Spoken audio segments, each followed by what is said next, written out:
I was 32 years old, standing in my childhood kitchen in Tempe, Arizona, when I realized something quiet but permanent had shifted inside me. My name is Sophia. I'm the older daughter, and for most of my life, I was the reasonable one. You know the type. The one who doesn't ask for much, the one who adapts, the one who hears maybe next time and actually believes it. Have you ever been so calm in a moment of humiliation that it scared you later? Like your body accepted the truth before your heart was ready? That's where the story really begins. The kitchen looked the same as it always had, beige tile floors, a fridge covered in outdated magnets, from trips we took when I was a teenager and my sister was still considered too young to remember the smell of brewed coffee, mixed with something sweet my mother had baked muffins that morning, blueberry, my favorite. She hadn't done that in years. I should have known that kindness in our house always arrived attached to conditions. My parents were sitting at the small round table by the window. My father had his reading glasses on, scrolling through his phone. My mother folded and refolded a paper napkin, not meeting my eyes. And my younger sister, Emily, sat across from them, legs crossed, glowing in that effortless way she always had. Fresh manicure, new haircut, the kind of confidence that comes from knowing a room will bend slightly in your direction. I had driven over after work because my mom had texted, "Can you stop by tonight? We need to talk as a family." Those words used to make my stomach drop. Now they just made me tired. Growing up, our family never looked broken from the outside. My parents stayed married. We had dinner together most nights. We took photos at holidays, smiling the way families are supposed to smile. But inside there was a pattern, one I didn't have language for until much later. Emily was the sun. I was the atmosphere, necessary, invisible. If Emily forgot to do her chores, it was because she was creative and distracted. If I forgot, it was because I was careless and old enough to know better. When Emily struggled in school, my parents hired tutors, rearranged schedules, offered encouragement. When I struggled, my dad told me, "Life doesn't slow down for anyone, Sophia." So I learned to keep up. I learned to be low maintenance. I learned to be grateful for scraps of approval. By the time I left for college, on partial scholarships and my own savings, Emily had my old bedroom redecorated in pastel colors and fairy lights. My parents called it a fresh start for her. No one asked what I needed. I stayed close to home after graduation, not because I wanted to, but because my parents needed help. My father's health wasn't great. My mother worked long hours. Emily was still finding herself, which meant bouncing between majors, jobs and boyfriends while being fully financially supported. I paid rent, I bought groceries, I handled insurance paperwork and doctor's appointments. When my parents talked about sacrifice, they never used my name. And when Emily finally settled into a job she liked, my parents celebrated with a weekend getaway. I congratulated her. I meant it. I always did. The vacation was supposed to be mine. It wasn't extravagant. No luxury resort. Just a quiet coastal town in California. 5 days off. A small rental by the beach, something I had been saving for over a year. I told my parents about it months earlier, how I needed a break, how work had been overwhelming, how I felt burnt out in a way sleep didn't fix. My mother had smiled then. "You deserve it, Sophia." I held on to those words longer than I should have. Back in the kitchen, my mother finally cleared her throat. "So," she said softly, "we wanted to talk to you about the trip." My fingers tightened around my car keys. "What about it?" Emily glanced at me, then away. That should have been my first warning. My father spoke next, his voice practical, almost rehearsed. "Your sister's been having a rough time lately." I waited.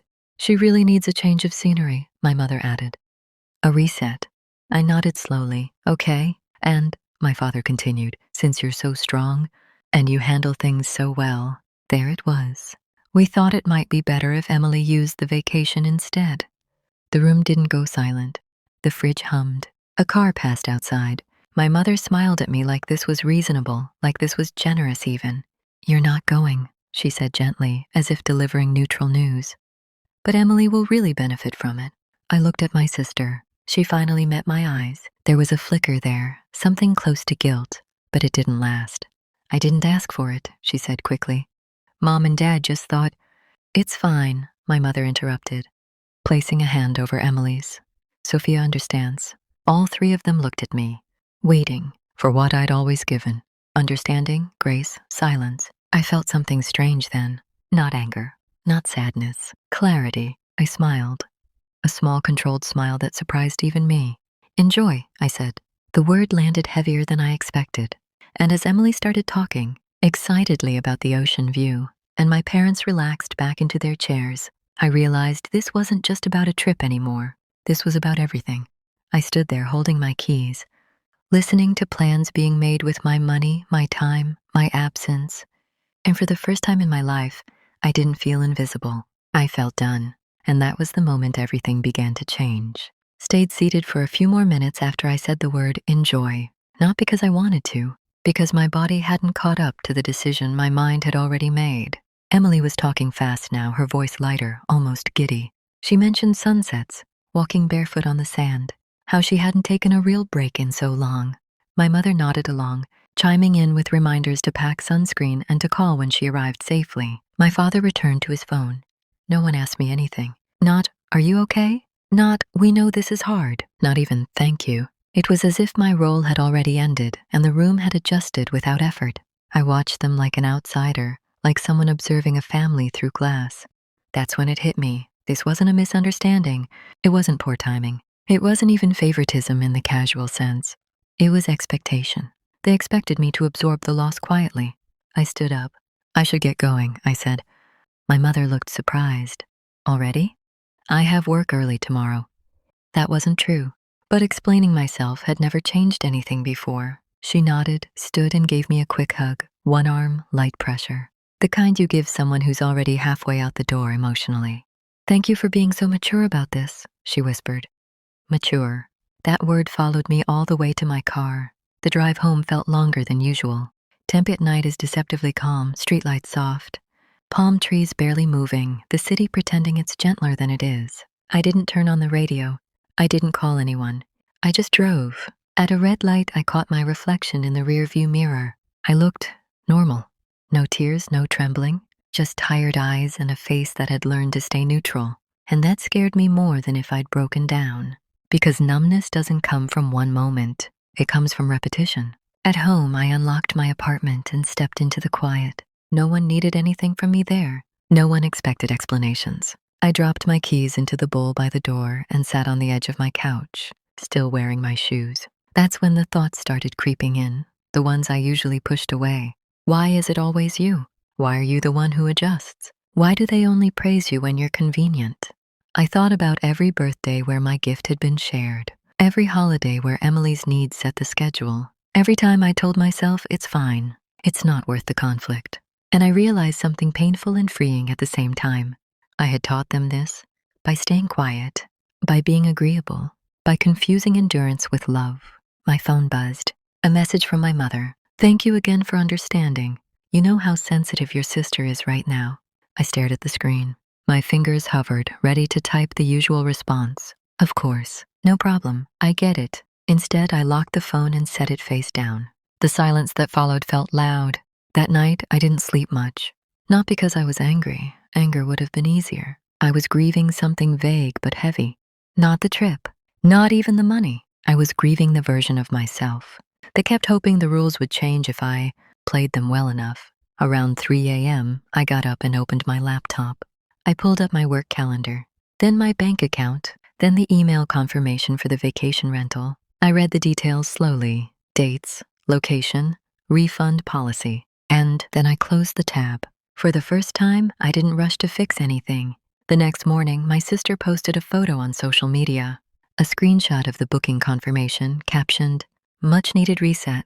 My chest tightened, not from jealousy, but from something colder. Exposure. Everyone could see it now. Friends, extended family, people who knew I'd planned that trip. And still, no one tagged me. No one mentioned me. I went to work. I answered emails. I smiled at coworkers. On the outside, nothing had changed, but inside, a quiet line had been crossed. And once you see that line clearly, you can't pretend it isn't there.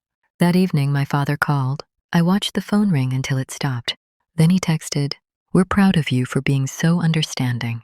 I read it once, then again, proud of me for stepping aside. That was the moment I finally asked myself the question I'd avoided for years. What would happen if I stopped being the understanding one? I didn't have the answer yet, but I knew I was about to find out. The next few days passed in a strange, weightless way. Nothing dramatic happened.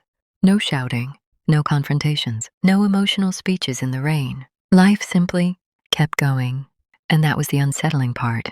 I went to work. I made coffee in the mornings. I answered emails from my parents with short, neutral replies. Not cold, not warm, just factual. Busy today. Hope you're well. Talk soon. Each message felt like I was loosening a thread I'd been tied to for decades. Emily left for the trip on a Tuesday. My mother sent a photo of her at the airport. Smiling wide, hair freshly styled, sunglasses perched perfectly. My father had added a thumbs-up emoji in the group chat. I didn't respond. Not out of spite. I just didn't have anything honest to say that wouldn't open a door I wasn't ready to walk through. That silence was new for me, and apparently noticeable. 2 days later, my mother called again. This time, I answered. "Sophia," she said, her tone careful, "are you upset with us?" The question landed softly like a feather, but it carried years of weight. "I'm not upset," I replied. And that was true. "I'm just taking space." There was a pause. I could almost hear her recalibrating, searching for the right lever. Space from what? I stared out my apartment window at the parking lot below. A woman loaded groceries into her car. A child tugged at her sleeve. Ordinary life. "From always being the one who understands," I said quietly. My mother sighed. "You know that's not fair." That familiar phrase again. "Isn't it?" I asked, still calm. "When was the last time Emily had to step aside for me?" Silence. Not denial, not anger, just silence. She tried a different approach. "Your sister's just more emotional. You've always been stronger." There it was. The compliment that functioned like a cage. "I don't want to be the strong one anymore," I said. My voice didn't shake. "I want to be considered." She didn't respond right away. When she finally did, her voice was tighter. "We didn't realize you felt this way." I almost laughed. Instead, I said, "I've felt this way for a long time. I just stopped pretending I don't." After we hung up, I sat on my couch for a long time. I didn't feel triumphant. I didn't feel relieved. I felt exposed. Because setting boundaries doesn't immediately make you feel powerful. Sometimes it makes you feel like you've just stepped into cold air without a coat. Emily texted me that night. "Hey, Mom said you're being distant. Are you mad at me?" I read it once. Then again. The old version of me would have rushed to reassure her. Would have said no? Of course not. Even if it wasn't fully true. This time, I took a breath before responding. "I'm not mad. I just need some space to think." 3 dots appeared, disappeared, appeared again. "I didn't mean for this to hurt you." I stared at that sentence. Impact over intent, I reminded myself. "I know," I typed. "But it did." Another pause. "I don't know what you want me to do." That was the most honest thing she'd said to me in years. And maybe the most revealing. "I'm not asking you to do anything," I replied. "I'm just changing what I accept." She didn't respond after that. With the quiet came something unexpected. Energy. Without constant emotional management, I started sleeping better. I stayed later at work, not because I had to, but because I wanted to. I signed up for a certification course I'd postponed for years because it felt selfish. No one stopped me. No one clapped either, and that was fine. A week into Emily's trip, my mother called again. Her voice was strained this time. "Your sister's having a hard time." I closed my eyes. "What kind of hard time?" I asked. "She's lonely," my mother said. "She thought this trip would make her feel better, but it hasn't." I pictured the ocean, the sunsets, the rental I had chosen carefully. "I'm sorry to hear that," I said honestly. There was another pause. "Well," my mother continued slowly, "we thought maybe you could call her. You've always been good at calming her down." I felt the familiar pull, the instinct to step back into place. Instead, I said, "I think she'll be okay." "That's it?" my mother asked, surprised. "That's it." After we hung up, I sat with the discomfort. I didn't rescue. I didn't fix. I didn't explain. And the world didn't collapse. 2 days later, something shifted. Not in me, in them. My aunt called, casually asking why I hadn't gone on the trip I'd been talking about for months. A coworker mentioned seeing Emily's post and asked if I'd changed plans. Stories have a way of unraveling when too many people pull on the same loose thread. And suddenly, I wasn't the only one noticing the imbalance. That was when I realized, quietly, without satisfaction or bitterness, distance doesn't punish people. It reveals them, and the consequences were only just beginning. Didn't hear from my parents for 3 days after my aunt called. That silence wasn't accidental. It was the kind of silence meant to make someone uncomfortable enough to reach out. First, to apologize, to smooth things over, to restore the old rhythm. In the past, that person would have been me. This time, I let the quiet sit. On the fourth day, my mother showed up at my apartment unannounced. I opened the door to find her standing there with a tight smile and a grocery bag in her hands, like a peace offering. "I was in the area," she said quickly. "I thought I'd check on you." I stepped aside to let her in. She looked around my apartment like she hadn't really seen it before. The neat shelves, the framed photos, none of them family, the stack of course materials on the table. "You've been busy," she said. "Yes," I replied. She set the groceries down and turned to face me. "People are asking questions, Sophia." I nodded. I figured they might. My mother crossed her arms, not defensively, but protectively. "Your aunt assumed we'd done something wrong." I met her eyes. "Did you?" Her lips pressed together. "We did what we thought was best," she said finally. "For who?" I asked. She exhaled sharply. "You're making this into something it doesn't have to be." I leaned against the counter, grounding myself. I didn't make it anything. I just stopped covering it up. She shifted tactics. "You know how people are," she said. "They don't understand family dynamics. They judge." "I understand," I said. "That's why I stayed quiet for so long." Her shoulders softened slightly. "Then why now?" The question wasn't accusatory. It was confused. "Because I realized I disappear when I stay quiet," I said. "And I don't want to do that anymore." The room felt smaller after that. Emily called that evening. Her voice sounded different, less confident, less sure. "Mom said you talked," she said. "Yes." "She also said you're pulling away." I chose my words carefully. "I'm stepping back." "Why does it feel like you're punishing us?" Emily asked. The question stung, not because it was true, but because it showed how little she understood.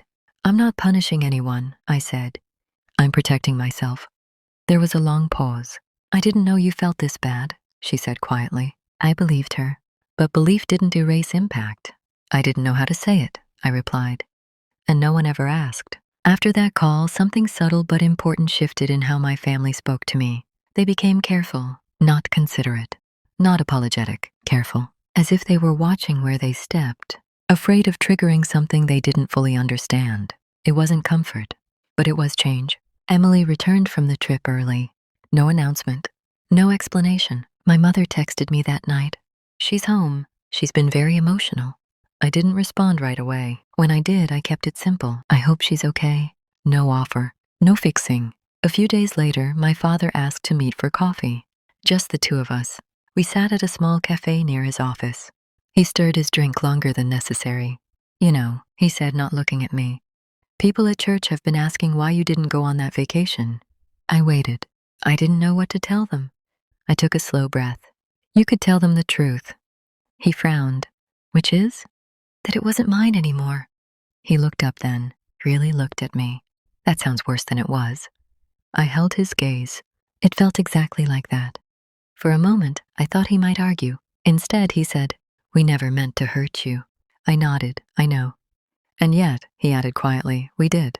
That admission, small, imperfect, was something I'd waited years to hear. It didn't fix everything, but it cracked something open. Still, awareness doesn't equal accountability. And accountability was coming, whether they were ready or not. Because when roles shift in a family, the system resists. And the next test would be the hardest one yet. The invitation came a week later. Sunday dinner. My parents' house. "Just family," my mother wrote. I stared at the message longer than I needed to. Sunday dinners had always been where things were smoothed over without being addressed, where tension dissolved into routine, where I was expected to show up, smile, and re-enter my role without question. This time I hesitated, not because I was afraid of conflict, because I was afraid of losing ground. I replied an hour later. "I can come, but I'm not ready to pretend everything is fine." 3 dots appeared almost immediately, then disappeared. Then the message came. That's fair. It was the first time my mother had ever written those words to me. When I arrived that evening, the house felt different. Not warmer, not colder. Watchful. Emily was already there, sitting on the couch with her legs tucked under her, phone face down beside her. She looked smaller somehow, quieter. We exchanged a brief hug, polite, careful. My father cleared his throat from the dining room. "Dinner's almost ready." We sat at the table like strangers who shared memories but not language. The clink of silverware sounded too loud. Finally, my mother spoke. "We should talk." No one disagreed. "I didn't realize how much we leaned on you," she said, folding her hands together. "I thought you were okay with it." "I was okay with it," I replied, "until I wasn't." Emily looked up at me then. "Why didn't you say something sooner?" The question wasn't defensive. It was genuinely confused. "Because when I tried," I said, "it was treated like inconvenience instead of information." My father nodded slowly. "That may be true." Emily swallowed. "I didn't know I was taking things from you." I looked at her, not with resentment, but with clarity. "You weren't taking. They were being given." The distinction mattered. The conversation stayed calm, measured uncomfortable in the way truth often is. My mother apologized, but softly, carefully, like someone testing unfamiliar words. "I'm sorry if we made you feel overlooked." I didn't correct her. Sometimes partial accountability is all someone can offer at first. Then came the moment I'd been bracing for. My father leaned back in his chair. "So what happens now?" I took a breath. "This," I said, "can't go back to how it was." Emily's face tightened. "Are you saying you don't want to be part of the family anymore?" The question carried fear. "No," I said gently. "I'm saying I won't be the backup plan, or the silent one, or the one who always gives things up." My mother looked pained. "That sounds like an ultimatum." "It's not," I replied. "It's a boundary." The word hung in the air. After dinner, Emily pulled me aside in the hallway. "I feel like I owe you something," she said. I shook my head. "You don't owe me anything, just awareness." She nodded slowly. "I don't know how to change overnight." "I'm not asking you to," I said. "I'm just asking you not to expect me to stay the same." That seemed to land. I left that night feeling steady, not victorious, not healed, but aligned. For the first time, my actions matched my inner truth, and that changes how you walk through the world. 2 days later, my mother called with news. She sounded unsettled. "Your father and I have been talking," she said, "about how things might look moving forward." I listened. "We've decided," she continued slowly, "that from now on, we're not stepping in to fix things for Emily the way we used to." I raised an eyebrow, even though she couldn't see it. "That's a big change," I said. "Yes," she agreed, "and she's not taking it well." I thought of the vacation, the loneliness, the early return. Growth is uncomfortable, especially when it's overdue. That night, Emily texted me. I didn't realize how much they handled for me until they stopped. I stared at the message, then typed back, "Neither did I." And for the first time, our understanding didn't come at my expense. But change, real change, has a cost, and the bill was about to come due. Emily didn't spiral the way everyone feared. She didn't yell. She didn't disappear. She didn't dramatically announce her suffering. She did something far more uncomfortable. She struggled, quietly. My parents weren't used to that. They were used to stepping in early before discomfort turned into responsibility. Now, they watched from a distance, unsure whether helping was support or sabotage. And for the first time, I wasn't asked to translate her emotions for them. A month passed. Then 2. Life settled into a new rhythm, uneven but honest. I stopped attending every family event. I showed up when I wanted to, not when guilt pulled me in. When I declined an invitation, I didn't explain myself. I just said, "I won't be able to make it." And I let that be enough. At work, I finished my certification and was offered a project I would have never accepted before, something visible, something that required confidence instead of compliance. I said yes, not because I wanted to prove anything, because I trusted myself to handle it. The irony came slowly, the way real consequences usually do. Emily called me one afternoon, her voice tight. "Mom says I need to figure out my own rent if I want to move closer to work." "That makes sense," I said. "She's never said that before." "I know. She told me you've been doing that for years." There it was, the comparison they'd avoided making out loud. "I didn't know," Emily admitted. I don't know what I thought. I didn't respond right away. Then I said, "You don't need to feel guilty, just informed." My parents started noticing things, small things. Who handled their paperwork before? Who remembered birthdays? Who filled the silence when something went wrong? My absence wasn't loud, but it was specific. And slowly, conversation shifted. "Can you help us with this?" my mother asked one day, hesitating. "I can if I have the time," I replied. "But I might not." She nodded. "Okay, just let us know." no pressure, no assumption. That was new. Then came the event that changed how everyone saw the situation. My parents hosted a family gathering, extended relatives, neighbors, old friends. Emily was there, so was I. Someone asked about the vacation again. This time, before my parents could answer, Emily spoke. It was actually Sophia's trip, she said. I took it instead. The room went quiet, not awkwardly, but attentively. And, she added, it wasn't fair. My mother stiffened. My father looked down. I felt something unexpected rise in my chest. Not vindication. Relief. Because truth doesn't need volume to be heard. Afterward, my mother pulled me aside. I didn't know she was going to say that, she said. I know, I replied. She hesitated. She's been asking more questions lately, about you, about how things were growing up. I met her eyes. And how does that make you feel? She didn't answer right away. Uncomfortable, she said finally. But maybe that's not a bad thing. That night, as I drove home, I realized something important. Justice doesn't always look like apology. Sometimes it looks like awareness spreading, slowly, unevenly, but irreversibly. And once people see the pattern, they can't unsee it. The balance had shifted, but one final conversation still waited ahead. The one where I would decide not what they owed me, but how close I wanted them to stand. The call came on a quiet Thursday evening. No tension in the ringtone. No urgency in the timing. That alone told me it was different. It was my mother. Sophia, she said, softer than usual. Can we talk tomorrow? Just us.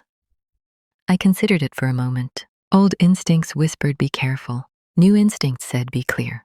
Yes, I replied, we can. We met at a small cafe halfway between our homes, the kind of neutral ground, where no one holds authority by default. My mother arrived early. I could tell because she stood when she saw me, like she wasn't sure whether to hug me or not. We settled across from each other with our coffee between us like a buffer. She didn't start right away. Finally, she said, I've been thinking a lot about what you said, about disappearing. I nodded, letting her continue. I didn't see it, she admitted. Or maybe I saw it, but I didn't want to look too closely. That was closer to the truth than anything I'd heard before. When Emily struggled, she went on, it felt urgent. When you struggled, it felt manageable.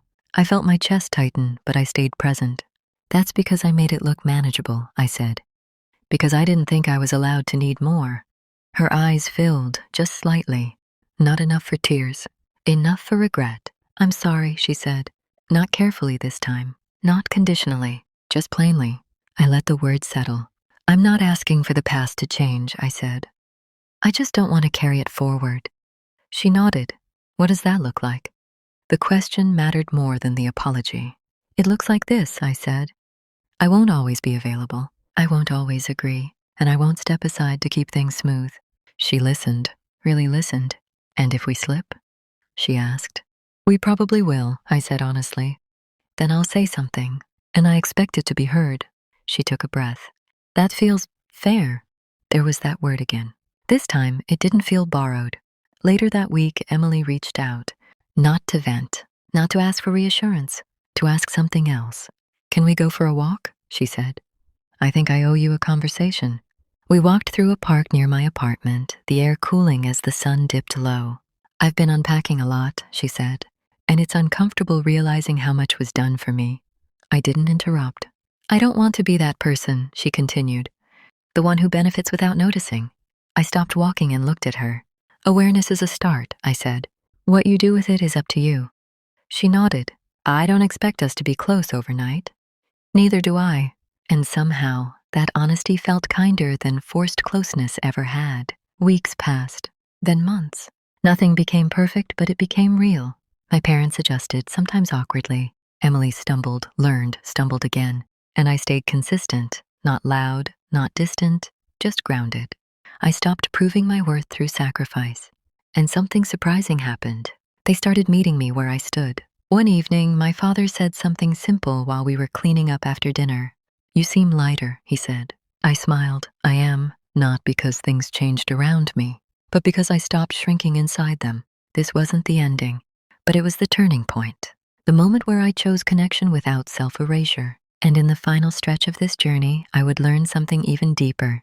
That peace doesn't come from being chosen. It comes from choosing yourself and letting others respond accordingly. The real test didn't come during a fight. It came during something ordinary,